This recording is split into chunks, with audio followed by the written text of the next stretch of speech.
baby. Pink power. Hey, welcome fitness professionals, committed trainers to the exercise series on how to evaluate the effectiveness and the safety of common exercises in the fitness profession. And here I am in my pink gloves. One thing I learned when I was younger, never pick a bloke who's wearing pink gloves, because there's got to be something going on, and why he wears pink gloves means he's confident enough that there's something behind those gloves that will justify the courage to wear those pink gloves. So here we are. As you can see, this is the pro team. Very similar to Floyd Mayweather's The Money Team. The 2nd of May this year, you have Floyd Mayweather fighting Pacquiao for the World Championship. It's the greatest fight since Marvin Hagler fought Sugar Ray Leonard back in the 90s, or the 80s. Now I'm showing how wise I am, or how long I've been on this planet. So welcome to evaluating exercise. And what I'm going to do is do a little safety tip. Lots of safety tips with boxing, because boxing, or fitness boxing, has become quite popular in the fitness profession. Everyone's doing it, and it's fantastic. It's crazy. I've been fighting ever since I was a kid. I've done martial arts and boxing and kickboxing. And when I was in the fitness profession, no one ever thought to implement boxing in fitness. And someone's done it. Isn't that fantastic? And we're all benefiting from it. So I'm super excited that people are using boxing techniques to get fit, to build self-confidence, to get lean, to develop self-defense. It's just sensational. I love it. The challenge I have is that there are a lot of trainers out there, a lot of people out there doing techniques which may not be the most effective and can be quite unsafe. So what I'm going to focus on this is look at some safety tips and things to do and what not to do when it comes to boxing techniques, and things that you may want to take in consideration when you're developing your next boxing class or one-on-one boxing session. So let's have a look. Obviously the boxing seems to be more effective of the shoulder joint, so people tend to use their shoulders. And obviously you've got to be very careful with the lower back, particularly if they start to overextend their punches, and that's an obvious. Just make sure that people aren't overextending, and we'll talk more about that. But let's start with the shoulder. What are the major shoulder challenges that people tend to have? And one of the more common injuries in the fitness profession is what we call shoulder impingement, where they start to get tendonitis in the supraspinatus, tendinopathy in the supraspinatus, one of the rotator cuff muscles. Means it wears down, it inflames. You get impingement where it gets impinged between the acromion process, the bony structure there, and the head of the humerus. So let's have a look at some movement patterns to be aware of that would be, how can you say, proactively promoting impingement. So here's a good clue. To start with boxing, anything with your elbows in is going to be a good safe position, because shoulder impingement comes particularly when your arm's abducted and medially rotated. Because when you abduct and medially rotate the shoulder joint, you take the humerus up to 90 degrees, and the humerus can only go up to about 80-90 degrees. And once it goes past that, it comes in contact with that bony structure here called your acromion process. And what runs in between those two articulating surfaces, or those two bony surfaces, is a tendon or group of tendons called your rotator cuff. And we'll specifically just refer to the supraspinatus today, which is the tendon that seems to get most of the brunt of the degeneration or inflammation. So any movement up here is going to be more a movement pattern that will promote impingement. When you go anything above your head, again, you're also going into that impingement zone. It's probably worse here, probably not so bad here, but you're still going into that impingement zone. And particularly in front, you might start to getting a bit of specific wear and tearing on another tendon called your long-headed bicep, which is another common tendon that degenerates over years. And one thing we don't want to be doing with boxing is to be accelerating the degeneration of your joints and tendons while you're trying to increase your fitness. We want to increase your fitness and muscle strength and so on while protecting the joints. There's a good philosophy. Work the muscles while protecting the joints. Don't train the muscles while compromising the joints. So taking into consideration that anything up here, like this position, is going to be compromising. So let's have a look at some techniques that trainers are doing or participants are doing, which I sort of grit my teeth a little bit and say, that's probably good. And I don't do that. I still fight at an international. I still fight in world championships in Taekwondo. So I still do a lot of fighting. But even now, because my joints in my shoulder joints have a lot of osteoarthritis and degeneration and tendonitis and tendinopathy, there's certain things I don't do, and I don't do a lot of practice on. I just save them for the fight, because if I do them in practice, I'm going to be practicing a degenerative exercise that's not going to be good for me for the second half century of my life. I'm 50 this year, and I'm so super looking forward to the first day of my next half century of my life, but I want to be able to go into that in a healthy way. So let's have a look at some of the common exercises that people do that could be challenging. So hooks. Hooks is an interesting one, and hooks is a quite a difficult technique even for a boxer to get it right. But a lot of people are doing hooks. You know, they might be hitting pads like so. So here's a couple clues. Even though boxers, when they fight, there's two types of hooks. You can hook where you come in this way. It's a nice little short hook. Someone comes in, bang, you hook them in this way. Or there's more of a distance hook where you come out here. So I'd be very wary of this hook. You know, the close-in hook where you bring your elbow up and fist, because that's bringing your elbow up into shoulder abduction with medial rotation and then bringing it around. So that, to me, I feel it grinding my tendon just as weird. Now, if I was 20 years of age, I wouldn't feel that. But because I've got degeneration in that joint from the last 30 years, I'm feeling it. And that was probably contributed to some of my boxing training techniques. So I would avoid bringing the elbow up if you're ever doing hooks, right, like this. You can adapt it though, where instead of bringing the elbow up, still do the hook, rather than with your palm parallel to the ground, do the hook this way, right? So it's on an angle. Because what that does, it brings your elbow down. Rather from medial rotation, it brings it down to a bit of lateral rotation, which takes your supraspinatus out from underneath your acromion process. So instead of hooking this way, you're now hooking that way.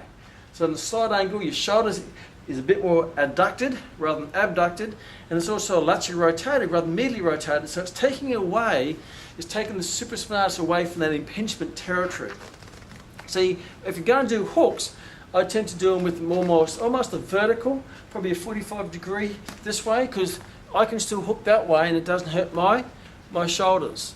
So just adapt your hooks to, rather than being the classic boxing hook, bang, to bring it this way. And boxers still hook that way, depending on what angle they're coming at, particularly if it's a distance hook. So adapt your hooks, elbows a bit closer into your body, hook, hook, hook this way, right? It's like the uppercuts. The uppercut's quite a safe punch. What I do see with uppercuts is people doing this. That's not an uppercut, that's a whole series of pink glove bicep curls. And you're doing that to get your heart rate up. The only muscle you're working is your bicep muscle. So it's a small muscle group, so it's not going to have a high cardiovascular effect or a high energy output type exercise, because you're only working a little muscle. You're better off using your whole shoulder, but even better, use your whole body like this. Now you're using your legs, your glutes, your back, your torso, your shoulders when you're doing the hook. This very little cardiovascular effect, very low energy expenditure effect, and it can be quite repetitive wear and tear in your biceps, particularly the biceps tendon, and you're slapping with your open palm. You're better off doing this, right? Use your body.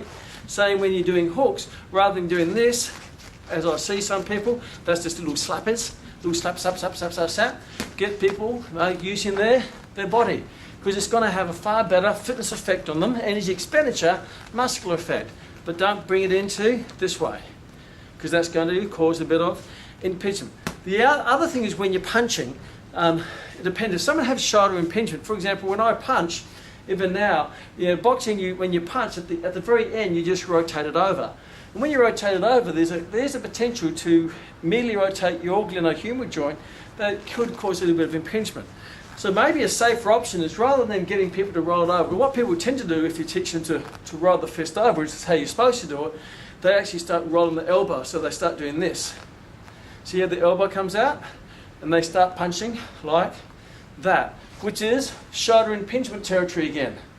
So even though in true boxing it goes, the elbow stays in, now that way off from here, you don't see the punch coming. Because if I do this, you see the punch isn't coming yet, but you can see the movement. Therefore, I won't hit you. If I just go from here to there, without the elbow coming out, it'll hit you before you can actually see it. But from a safety point of view, if you start promoting this rotation of the fist, someone who's not very experienced will tend to not rotate the fist, but they'll actually rotate the shoulder, and before you know it, they're punching like that, rather than like that. So the best way to avoid that is get them to pretend they've got a frisbee under their arms. They've got to keep the frisbee on their chest. The other way I like to do is I pretend you're in a very tight corridor, and if you bring your elbow out, you're going to hit the wall in the hallway. So you're in a real tight hallway, and you're punching like that, right?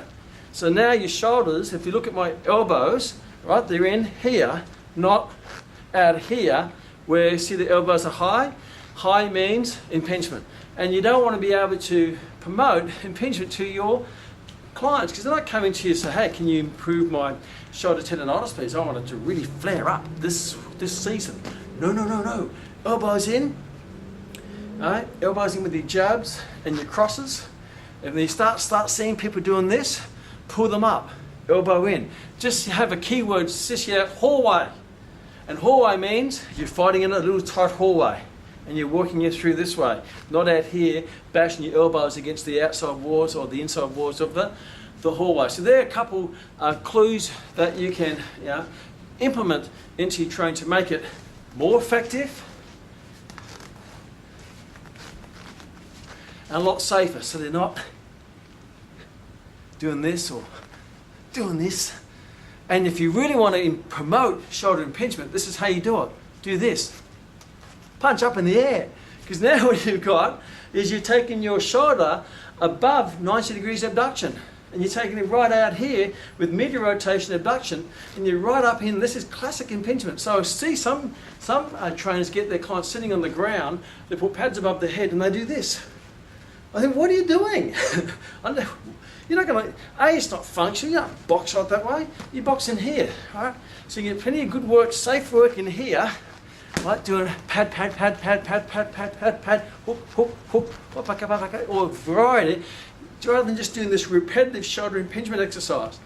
And that's what it is. That is a repetitive shoulder impingement exercise. Think of what's happened to the joint. You're taking your shoulder abduction, you lateral rotated it.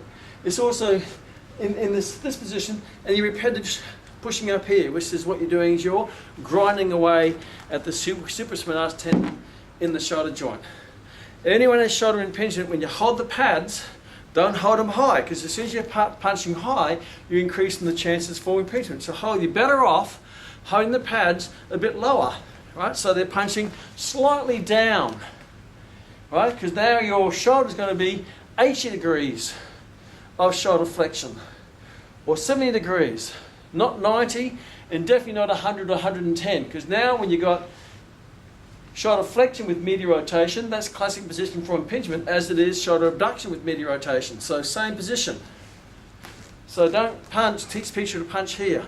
Some boxers will do that because they're fighting a real tall person, but they tend to be young and fresh and they have a specific reason. But the general population coming training you, or training with you, they just want to get fit and healthy, get a bit of stress out of their gloves, particularly when they've got pink gloves, and add quality to their life, not get injuries from their exercise. So there's some good little tips to start with when you're looking at boxing. Boxing is a great exercise. If you look at the goal, why people do boxing, because they want to get fitter, they want to burn fat, and yes, it certainly does that. So that's their goal. Is boxing safe? It is safe if you do it properly, but there are unsafe adaptations of punching, which true boxers don't do, that the general population are doing, because they're not being taught the technique correctly. And you don't have to be an Einstein in boxing technique, you just got to use a bit of common sense. Keep the elbows in, and you're going to be pretty well safe. And try not to immediately rotate the shoulder joint, because that brings your elbow up into impingement. So is boxing safe? Of course, if you teach it safely. Don't teach it unsafely.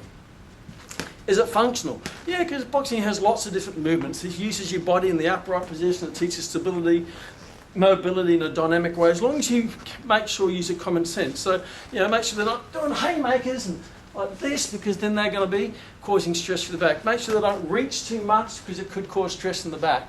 But I want you to, rather than reach the punch, rotate the body for reach. Rotate the body for reach. That way you've got control of people call your core, which I call your axial system. Right? You reach there rather than reach here. Rather than doing this, do that. You get pretty much the same distance.